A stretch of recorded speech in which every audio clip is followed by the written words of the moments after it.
Let us pray in the name of the Father, and of the Son, and of the Holy Spirit. Amen. O Jesus, through the Immaculate Heart of Mary, I offer you my prayers, works, joys, and sufferings on this day for all the intentions of your Sacred Heart, in union with the holy sacrifice of the Mass throughout the world, in reparation for my sins, for the intentions of all my relatives and friends, and in particular for the intentions of the Holy Father. Amen. Let us pray for the intentions of the Holy Father for the month of September, for the cry of the earth. We pray that each one of us will hear and take to heart the cry of the earth and of victims of natural disasters and climatic change, and that all will undertake to personally care for the world in which we live. Our Father, who art in heaven, hallowed be thy name. Thy kingdom come, thy will be done, on earth as it is in heaven. Give us this day our daily bread, and forgive us our trespasses, as we forgive those who trespass against us. And lead us not into temptation, but deliver us from evil. Amen. Hail Mary, full of grace, the Lord is with you. Blessed are you amongst women, and blessed is the fruit of thy womb, Jesus. Holy Mary, Mother of God, pray for us sinners, now and at the hour of our death. Amen. Glory be to the Father, and to the Son, and to the Holy Spirit, as it was in the beginning, is now, and ever shall be, world without end. Amen. My dear friends, as we enter in the presence of the Lord, as we have decided to spend this time with the Lord this morning, let us begin by thanking the Lord for all the good things, for all the blessings, all the graces that He has given us all through our life. But sometimes we see that because of our busy schedule, or because of the activities that we are involved in, we sometimes fail to recognize all these graces that the Lord has given us. And therefore, today, in a very special way, let us recognize those graces. Some of these blessings, which may appear to be quite small, quite insignificant, nonetheless we see play a very significant role in our lives.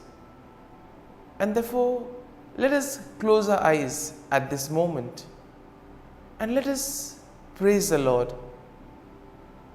Let us thank Him for the gift of this day. He has woken us up this morning. He has given us good health of mind and body. He has protected us all through the night. And for this, Lord, we thank you. Lord, we also thank you for the various gifts, the various talents that you have given us. Talents which we may use for the benefit of others, or which we may use to grow and become better individuals. Lord, we also thank you for the gift of people in our lives. We thank you for our family members, friends, relatives, near and dear ones, and all those who play a very important role in our lives. On many occasions, we have seen that it is because of the hard work, dedication of these individuals that we have developed and we have grown in our lives. And therefore, Lord, we thank you for these people, for these individuals who have dedicated their time and effort and have helped us become better individuals. We also thank you, Lord, for the opportunities that you have given us. We also thank you for the experiences. There have been good experiences which we would want to cherish and remember always. But there have always been also the experiences that have taught us many things. And therefore, Lord, we thank you for all these not so good, not so pleasant experiences, because they too have helped us to grow in various ways. And Lord, we also thank you for all the good things and the blessings that you continue to shower on us at every moment of our lives. Lord, you have always kept us in your love. At every moment, your gaze is upon us. You are there, constantly guiding and protecting us. And therefore, Lord, for this, we thank you, we praise you, and we glorify you. And Lord, as we gather together in worship to offer this morning offering, we pray that this day may be a day of joy and blessings in your name. That whatever we do today, you may be there to guide us and protect us. And therefore, my dear friends, today we shall reflect and meditate on Psalm 54. And as usual, we shall have a general overview of the psalm, and then we shall go into the details. Now, Psalm 54 is a prayer of lament that is written by David. And here he is asking for God's help and protection against his enemies. Now, the psalm is structured in three parts. First, we have an introductory plea for God's help, which can be found in verses 1 and 3. Then you have a description of David's enemies and his trust in God's protection, which we will find in verses 4 to 5. And then you have a final statement of praise and confidence in God's deliverance, which can be found in verses 6 to 7. And therefore, overall, looking at Psalm 54, we see that it expresses David's plea for God's help. And thus, David is also asking God to give him his protection against his enemies. And here we can also see the trust that David has in God's faithfulness and protection. Now we see that David contrasts God's faithfulness with the deceitfulness of his enemies, and therefore he takes refuge in God's name, knowing that he will be protected. And here we see that the psalm emphasizes the importance of turning to God in times of trouble, of having faith and trust in the Lord, and at the same time the hope and confidence that comes in trusting in God's deliverance. And therefore, verse 1 of the psalm begins with David's plea for God's help, asking God to save him by his name and vindicate him by his might. And here we see that David is in distress and he feels helpless against his enemies. And then we see that he turns to God for help. Now, verse 2 describes David's enemies. And how are they described? They are described as strangers and violent men who seek his life. Now, these enemies of David are not named, but they are likely to be associated with the time when David was fleeing from King Saul. And therefore, David notes that these enemies do not set God before them, meaning that they do not fear God or acknowledge his sovereignty. And therefore, this is a good message for us also when we are faced with difficulties, when we have difficult moments in our lives. We can always turn to God, who is ever willing to protect us. Now, verse 3 continues with David's plea for God's help. And here we see that David is asking God to hear his prayer and give ear to his word. David trusts in God's faithfulness and in his ability to answer prayers. And here we also see that David asked for God's mercy and grace in time of need. Verse 4 will then begin the second part of the psalm, in which David describes his enemies and his trust in God's protection. David notes that God is his helper and that he has always been sustained by God's power. Now David will contrast God's faithfulness with the deceitfulness of his enemies.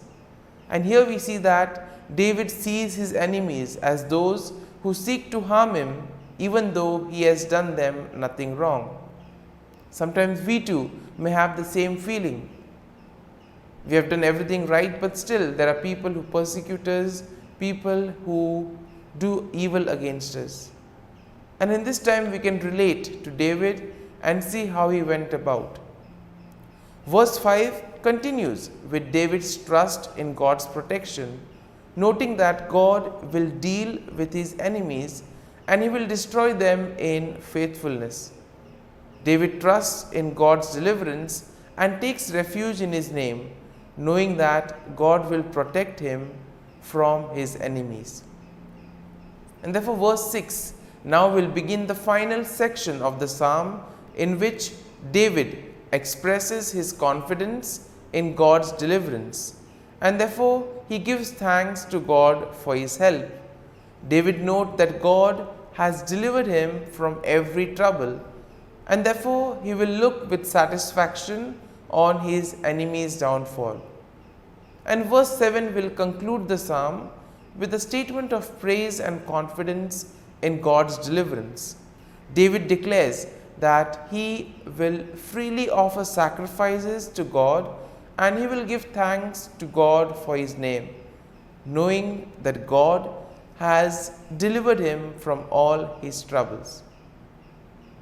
And therefore, my dear friends, as we reflect on Psalm 54, as we allow the psalm to sink in, to take root in us, let us now focus our attention on a particular thought or a particular verse that would have touched us.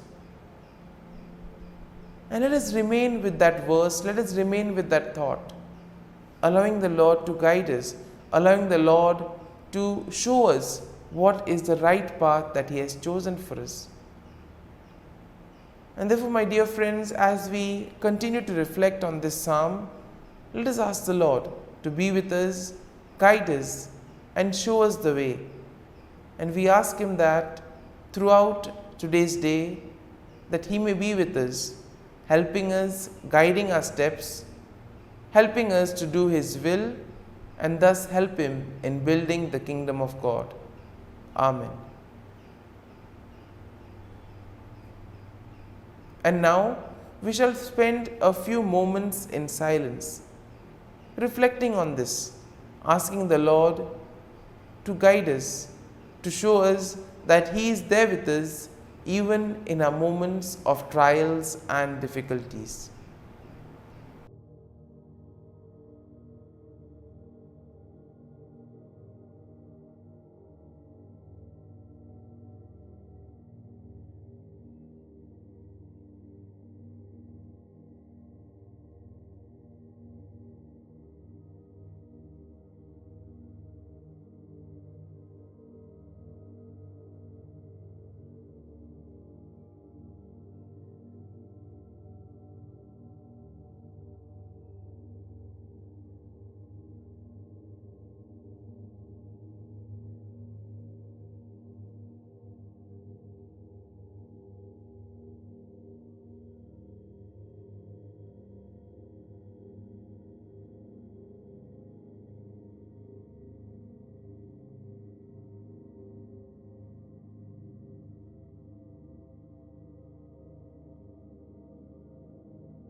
Prayer to Saint Michael the Archangel for protection. Saint Michael the Archangel, defend us in battle. Be our defense against the wickedness and snares of the devil. May God rebuke him, we humbly pray. And do thou, O Prince of the heavenly hosts, by the power of God, thrust into hell Satan and all the evil spirits who prowl about the world, seeking the ruin of souls. Amen. Act of Adoration. O Sacrament most holy, O Sacrament divine, all praise and all thanksgiving be every moment thine. Saint Gertrude Prayer for souls in purgatory. Eternal Father, I offer thee the most precious blood of thy divine Son, Jesus, in union with the masses said throughout the world today, for all the holy souls in purgatory, for sinners everywhere, for sinners in the universal church, those in my own home and within my family. Amen. May the divine assistance remain always with us, and may the souls of the faithful departed through the mercy of God rest in peace. Amen. Glory be to the Father, and to the Son, and to the Holy Spirit, as it was in the beginning, is now, and ever shall be, world without end. Amen.